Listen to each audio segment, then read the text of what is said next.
But this is, I mean, that was the last fourth term that was said in. Very accurately described it, too. Okay, so let's, we talked earlier about how we got real concerned and put a bunch of research into this to try to figure out what was going to occur. And so the first thing, we're just going to run down a whole bunch, about 4 pages of bullet points with you, okay? And by the way, we have a white paper. We'll talk about that at the end. For those that really want to know more about this, we have a white paper that describes more scientifically how we come by this and how we do it and everything. But what will stop working in the fourth term? Individualism is out. What have we seen for the last 20 years? It's all about the individual. Individualism's out. Discovering self is out. Celebrating differences. We already said millennials want everything to look the same. They all want to wear the same thing. They all want to be the same. There's a movie called White Christmas. It was made in 1947 with Bing Crosby and some other people.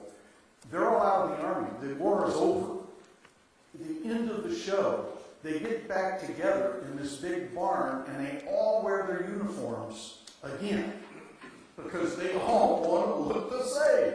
They all want to be the same. They all want to stay, they want to keep that team together. They will keep that team together and communicate with each other the rest of their lives.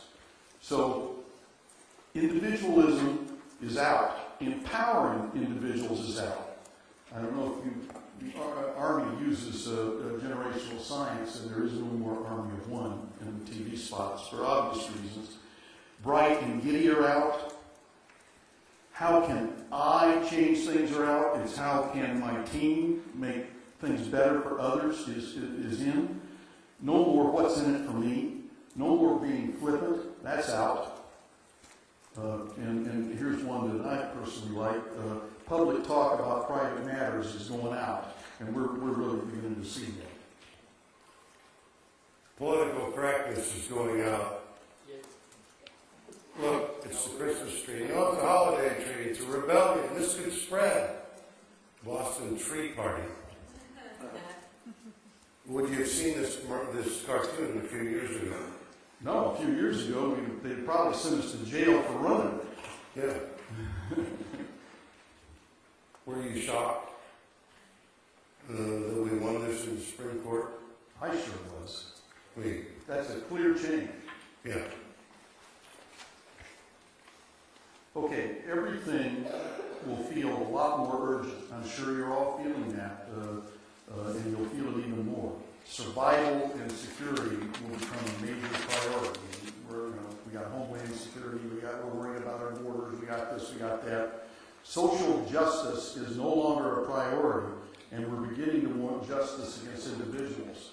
Let's change the Miranda. Did I hear someone actually say that? We're beginning to see values in regulation and public intrusion into our lives. Are we seeing that? A hard stance against immigration is going to get even harder. In 1925, roughly, we shut down Ellis Island. Ellis Island had been open for 70 years accepting immigration, and we shut it down. Lifestyle tolerance and process-protected fairness will be declining deeply. Many of these could be good news for us guys. We're beginning to want less complex solutions. We're heading towards simplicity. Boy, do I like that. I want to stop you there. Simplicity. Now, think back to the piano music in the Procter & Gamble to Moms, They'll Always Be Kids. It was very simple. Life is way too complex. All I want is simple. Celebrating what makes us the same is coming in. Sharing with others, a big in. Big, bland, and friendly is in. Empowering groups instead of individuals is in. This is a big one here. Young superheroes that serve society are a big in. Millennials love this theme, do this theme constantly and all the time, And millennials know that they're bent for greatness, that they're here to be great, that they're here to rise to the occasion. They don't know what the occasion is, but they know. And so they love consuming things that show them as superheroes. Teen spirit is in. A national sense of community is being revitalized. The culture will gravitate toward social goals and human relationships that are clearly defined compared to where we've been. Go ahead, Joe. Stronger connections with community life are in. Chuck oftentimes uses a term called the big hug. We come together. I mean, all of a sudden we come together. Children want to learn, not be entertained. We see that with millennials. Everything you do must support the big picture. Community ahead of self will be a winning theme. Everything takes on a more serious look and feel. Cynicism and individualism are replaced by optimism and cooperation. People will want to look like their neighbors, not different. All right, earlier we said the look and feel is going to change. It's going to change. So what's this look and feel going to be? And we've got a single word for you that's going to work. Retro. Retro. Now, let's take all right, why? Why, Daryl? You just told me. Safety. It made boomers feel safe. Millennials love it. There seems to be an infatuation with it. In fact, if you look at who was owning vinyl instead of DVDs or CDs, it's millennials. Swing music is back. The 50s, all boomers know this, the 50s were a time of total peace, of total happiness, a wonderful period. Millennials don't know that. They just know the pictures and the cartoons and the things of that era. And of course, there's a lot of movies and TV shows still from that era. The 50s is big on television. And millennials don't know why, but they love that era. And boomers wish that era were back. Now, Daryl showed them how we communicate retro. There's a whole new way to travel in comfort and style. Presenting the new Toyota Avalon. It's one smooth ride. It has lots of space for you and all your things. I got mine with voice activated navigation. So we can get to the city. There's no finer way to travel. The new Toyota Avalon. Comfort is back. The actors are millennials. The texture is boomer. We love it. Us boomers and millennials, we love it. Now you're talking. Let's have some more. Here's Good. a song that I have to remember.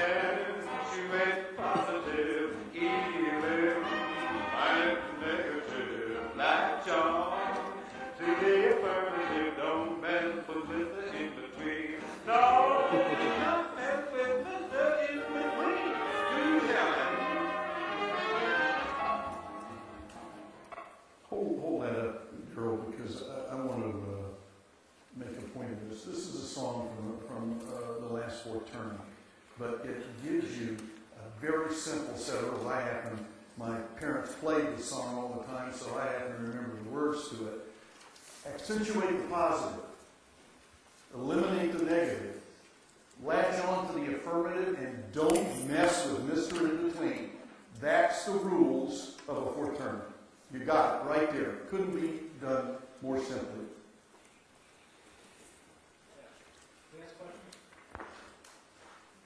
Who's Mr. In Between? Mr. In Between.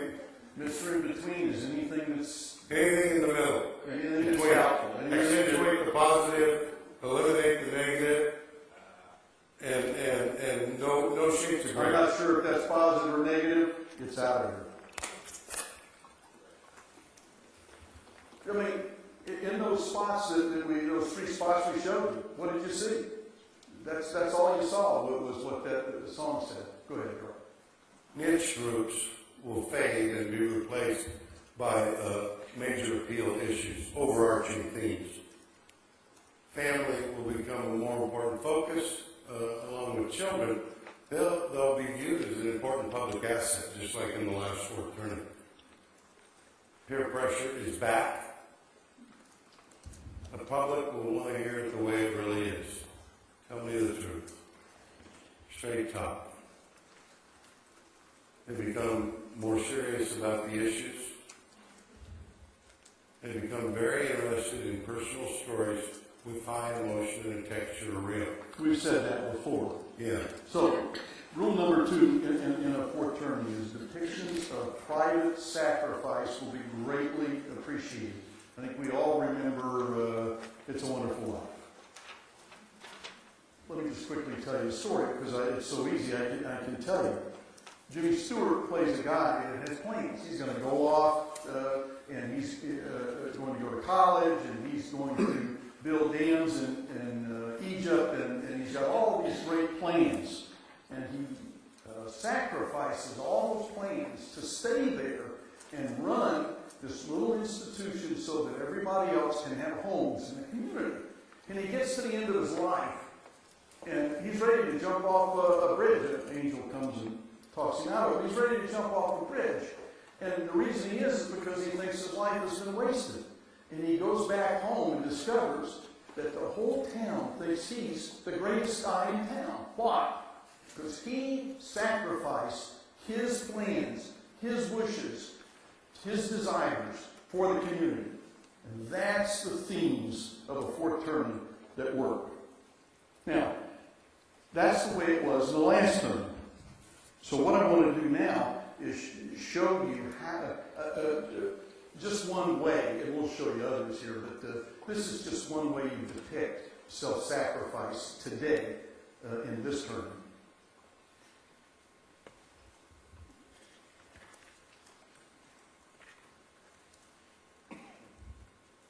As a boy, I would go with my grandfather to check cattle on the summer range.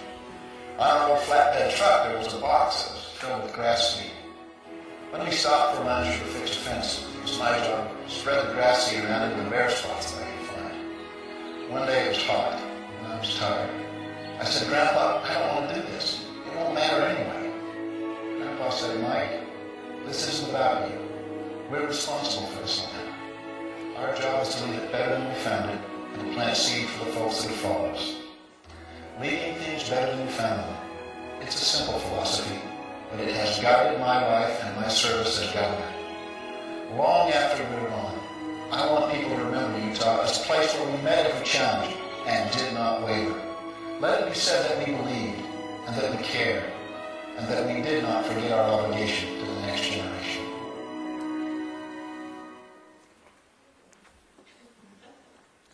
I have had people come up to me and say, you know, you tell us about all these changes, and yeah, it sort of looks like that's what occurred. But how can you prove to me that there really are Fort tourneys and that we really do change in each term? So let me show you the most simple product that you could absolutely pick, salt. And let's take a look at how we sold salt in the first term. Practicality. The GI at work, on the pole. After the war, building our infrastructure. I mean, all us boomers remember our dads doing that. Yeah. When it rains, it pours. So he's got his little practical salt shaker in his hand, right there. So in 1953, this is a high, this is a first turning. We want things to be practical. So when it rains, it pours is the way we sell it. How do we sell it the second turning? Health. In the second turning, we're interested in our health. Now, I don't need it's right here. Help keep your family goiter-free. I don't know what that is, but apparently salt does it. No, can you believe that? All of a sudden, in a first turning, it's because the guy is in the rain, yeah, he's in the rain and he's working and he's got his lunchbox and the salt flows for him. That's all he cares about. In a second turning, you want it to cure something. What about a third turning? Taste. In a third turning, it's all about us. In a third turning, okay, health is fine, but it better taste good too. Half the sodium, all the taste. Right there, 1986.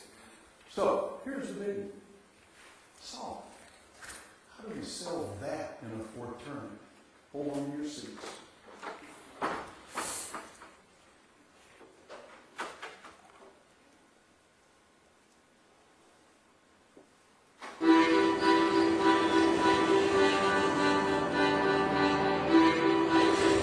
At the end of the day, in Sitka, Alaska, everyone's attention turns to the sea.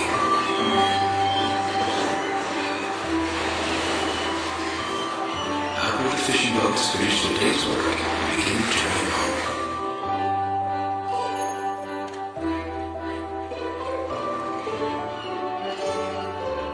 The safe arrival of the boats is highly anticipated.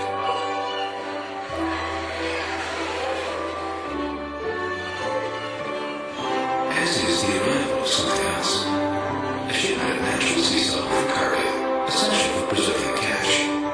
Using our supply chain expertise, we deliver the salt on precise schedules and ship it efficiently all along the Alaskan coast, saving the fishermen money and their cash. This is how Cargill works with customers. In a fourth turning, you help the community. You don't help yourself, you help the community.